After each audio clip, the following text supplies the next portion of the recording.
तो देखो बच्चों, आज 10th क्लास का पेपर था। ओवरव्यू लेते हैं 10th क्लास के बच्चों से कैसा कुछ पेपर रहा। और एक टीचर को तो हमेशा जैसा एक पेपर इजी लगता है वैसा ही लगा हमें तो, ठीक है। फिर भी डिपेंड ऑन स्टूडेंट की, स्टूडेंट्स का क्या रिव्यू है इसके बारे में और उन्होंने क्या प्रॉब्लम फेस की है। और क्योंकि काफी मेहनत की है बच्चों ने, तो उनकी मेहनत कितना रंग लेके आई है तो इसके बारे में हम डिस्कस करेंगे। सबसे पहले हमारे साथ है अंशिका, तो बताएंगे कि कैसा पेपर था, क्या सेट था और कैसा पेपर रहा। सेट सेकंड था और पूरा का पूरा पेपर जो सर ने पढ़ाया है पूरा वही आया, वो A to Z। एक भी ऐसा क्वेश्चन नहीं था जो बाहर से आया है। हमने मजा पेपर पहले ही लीक कर दिया था। सीबीएसई बिल्कुल। तो इसका सेट आपका क्या था? आपका सेट, सेकंड इनका सेकंड सेट था। और काफी सारे सम ऐसे थे जो ऑलरेडी हम क्लास में डिस्कस कर चुके थे और जिनके बारे में मैं डैम श्योर था कि ये तो आने ही आने हैं। जैसे कि थेल्स थ्योरम की बात हो गई, पैरेलल लाइन के बीच में डायमीटर की बात हो गई। ये जो ऐसे क्वेश्चन थे जो हमें लग रहे थे सीबीएसई के पॉइंट ऑफ व्यू से काफी इंपॉर्टेंट है, ठीक है। तो पेपर ओवरव्यू बहुत बढ़िया रहा है पेपर। काफी मतलब ये भी नहीं कह सकते कि ज्यादा इजी था, मॉडरेट टू थोड़ा सा हार्ड जा रहा था, बट पेपर का लेवल बहुत अच्छा था, ठीक है। और बाकी देखो, जब मेहनत आपकी होती है तो हर चीज अच्छा ही होता है। सो आ जाओ नेक्स्ट। आप बताओ बेटा, आपका पेपर कैसा रहा? सर सेट नंबर 3 था, बहुत बहुत अच्छा हुआ। जो आपने क्वेश्चंस करवाए थे वही आए हैं। सेम सारे वही आए हैं? हाँ, कुछ कुछ तो वही आए हैं, एनसीईआरटी बेस्ड भी। बिल्कुल एनसीईआरटी बेस्ड रहे हैं, तो एनसीईआरटी तो सबको करनी ही करनी है, ठीक है। तो एनसीईआरटी बेस्ड ही रहता है, कंसेप्चुअल क्वेश्चन आते हैं। और देखो बाकी प्रैक्टिस पे बात होती है कि आप जितनी ज्यादा प्रैक्टिस करोगे उतना अच्छा आपका जाना ही है। अब मयंक और गौरव, हनी, इनका एक एमसीक्यू गलत हो गया, ठीक है। बाकी ओवरऑल बहुत बढ़िया बता रहे हैं ये पेपर के बारे में, ठीक है। ये लीजिए हनी।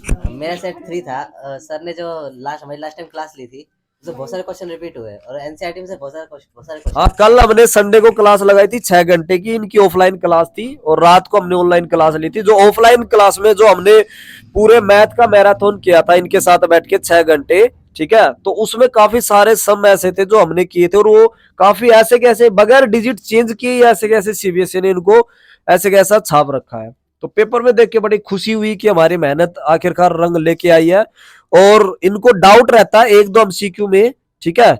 और उसके बाद इनका जो रिजल्ट रहता है वो कहते हैं सर 80 आउट ऑफ 80, बट देखते हैं बाकी चेकिंग के बाद रिजल्ट क्या रहता है। बट फिलहाल जो इनका पेपर गया है वो बहुत ही सराहनीय रहा है, बहुत बढ़िया रहा है पेपर इनका, ठीक है। गौरव पांडे बताएंगे अब आपको कि इनका पेपर कैसा रहा।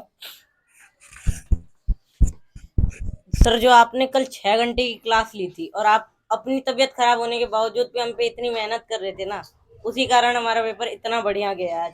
जो आपने कल एकदम पढ़ाया था वो डिट्टो सीबीएसई ने छाप दिया हो। जैसे सीबीएसई वाले आप ही की बात सुनते रहते हैं और सीबीएसई वाले तो आपके डिट्टो जो आप सैंपल पेपर हमें कराते थे, जितने एक्स्ट्रा क्वेश्चन लगवाते थे वो सारे क्वेश्चन डिट्टो छाप रखे बिना एक भी डिजिट इधर उधर करे।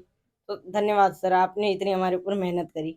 वो ऐसा होता है बेटा, क्योंकि यहाँ 10 ईयर का एक्सपीरियंस लेके हम बैठे हैं, 10 साल से हम बच्चों को कोचिंग दे रहे हैं। हमें पता होता है कि सीबीएसई किस लेवल तक का पूछ सकती है और हमारा लेवल इजी से हार्ड होता है, क्योंकि हमें पता होता है सीबीएसई कुछ भी पूछ सकता है। इसलिए हम कोशिश करते हैं बच्चे का लेवल नीचे से लेके रूट टू हायर, ठीक है। तो इसलिए आपको पेपर बड़ा इजी लगता है क्योंकि यहाँ मेहनत बहुत ज्यादा हो रही है। अब देखिए नेक्स्ट मयंक आएगा, मयंक अपने पेपर के बारे में ओवरव्यू देगा। सर बहुत अच्छा गया, जो आपने पढ़ाया था वही आए, जो सैंपल पेपर आपने करवाए थे वही आए, A to Z वही थे, सारा बहुत अच्छा गया। कई प्रॉब्लम आई आपको पेपर में, कई केस स्टडी को लेके? हाँ बस एक एमसीक्यू में थोड़ा कंफ्यूजन हो गए थे लेकिन सारे करके आ गए। एमसीक्यू में प्रॉब्लम आई थी, हाँ कंफ्यूजन हो गई थी बस। देखिए रूट ये इरेशनल वाला हमेशा ही आता है, हाँ ठीक है। तो आपका एनसीईआरटी मॉडरेट था, मतलब एनसीईआरटी में है जो था वो एनसीईआरटी का आपको दे रखा ओवरऑल। बाकी आपका अच्छा पेपर गया, चलो आप सबको बहुत सारी शुभकामनाएं। आगे चल के आप अच्छी स्ट्रीम ले, अपने भविष्य में बहुत अच्छी तरक्की करें, ठीक है। और मैं तो यही कहूंगा एट द एंड कि आप लोग मेहनत करना न छोड़े, क्योंकि जब आपकी मेहनत बहुत ज्यादा होती है तो आपको हर चीज बड़ी इजी लगती है, आसान लगती है। वो रीजन होता है सिर्फ और सिर्फ आपकी मेहनत का और किसी चीज का कोई वो नहीं है। आप हमें बोलते हो कि सर आपने जो करवाया वो आया, वो इसलिए क्योंकि हम भी 10 साल से बच्चों को पढ़ाते हैं और हमें सीबीएसई का लेवल का थोड़ा आइडिया हो जाता है, इस वजह से आपको ऐसा लग रहा है कि जो हमने करवाया वो वैसे का वैसा आया। और दूसरी चीज ये रहती है कि आपकी मेहनत सबसे बड़ी जरूरी चीज होती है। अगर आप मेहनत नहीं करते तो आपका रिजल्ट इतना अच्छा नहीं होता, आपका पेपर इतना अच्छा नहीं होता। बट आप लोगों ने भी कल हमारे साथ 6 घंटे क्लास में बैठ के पूरा मैथ का मैराथन किया है। रात को जब हम ऑनलाइन आए, ऑनलाइन भी बच्चों ने ज्वाइन किया है, ठीक है। तो इस वजह से ये सब आप देख पा रहे हो कि आपको इतना ईजी लग रहा है और आप इतने खुश हो मैथ का पेपर देख के। एक्चुअली मैथ का पेपर देख के बच्चे का मूड ऑफ हो जाता है, बच्चे बड़े निराश से हो जाते हैं। बट यहाँ नजारा कुछ हो रही है, यहाँ बच्चे बड़े खुश हैं और चाहते हैं कि आगे भी, हम यही चाहेंगे कि आगे भी आपका मैथ इतना ही अच्छा रहे। और मैथ आएगा प्रैक्टिस से, और हमारी भी प्रैक्टिस है। और इसलिए मैं तो यही कहूंगा कि आप लोग प्रैक्टिस करो, मेहनत करो, आपको हर चीज जिंदगी में आसान ही लगेगी। जब आपकी मेहनत उस लेवल तक होगी तभी आपको चीजें आसान लगेंगी। जब तक आपकी मेहनत उस लेवल तक नहीं होगी कि जितना आपका बड़ा सपना है, तब तक आपको हर चीज मुश्किल लगेगी। और जब आपकी मेहनत बढ़िया होती है, तब चाहे आपका सपना कितना भी बड़ा ही क्यों ना हो, और आपका पेपर का लेवल हो या आपकी जिंदगी का लेवल हो, ये सारे के सारे लेवल डाउन दिखेंगे आपकी मेहनत के सामने। सो ये हमारा ओवरव्यू था पेपर को लेके, एंड बहुत अच्छा पेपर गया। जैसी उम्मीद थी वैसे के वैसा बच्चों ने हमारी उम्मीदों पे खरे उतरने की कोशिश की है। बाकी चेकिंग के बाद देखते हैं। देखो बच्चे हैं तो सिली मिस्टेक हो जाती है, बट इतना मेजर मिस्टेक नहीं करके आए बच्चे। पेपर अच्छा था, बड़ा अच्छा लगा आप लोगों को पढ़ाकर, और मेहनत करते रहिए। चलिए बाकी बच्चे भी मेहनत करें और पढ़े।